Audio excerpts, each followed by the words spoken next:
These are my 5 rules for investing that over the years have helped me to be more likely to do well and see my money grow, less likely to lose money for investing, but also be less stressed and more confident about the whole thing because it can all happen in the background while I crack on with my life. So here they are, and they kind of spell out battle. So let's go through each of them. Rule number 1 is B for broad.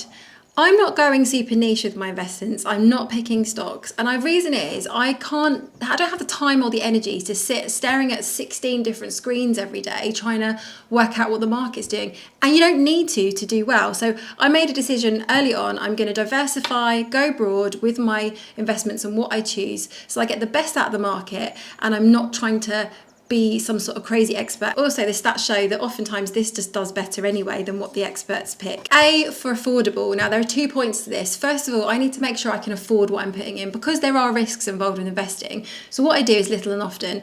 I invest every month. Sometimes I put a bit of a lump sum in if I have it, but I know that I've got a backup plan, I've got my emergency fund, and I can afford the amounts that I'm putting into my investments. The second part is I want to make it affordable by choosing low cost. So I look at the fees on my investing platform. I look at the fees on the funds that I'm investing in, and I make sure I try and keep it as low cost as possible whilst getting what I want to get in my portfolio. T is tax free where possible. There are tax wrapper accounts that you can use for investments. In the UK, we have things like a stocks and shares ISA, and basically it means that you can let your investments grow without paying tax. L for long term. I am not looking for like overnight success here for it to massively jump up by tomorrow.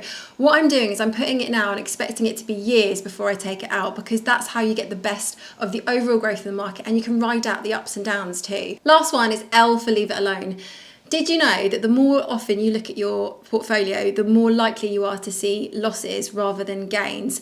So because the stock market goes up and down all the time, every single day it's ups and downs, what you're looking for is the long-term growth. So if you check it less often, you're more likely to see growth. But what people don't realize is investing is emotional too. So if you're more likely to see losses, then you're more likely to take your money out of the market and panic. But then you miss out on the long-term growth. So my thing is don't look at it very often, leave it alone, leave it in there, set and forget, let it crack on, and then I get on with my life. These have been such helpful guidelines to keep me on the right track so that I've seen growth over the years. And so my investments can be something that just happen automatically in the background.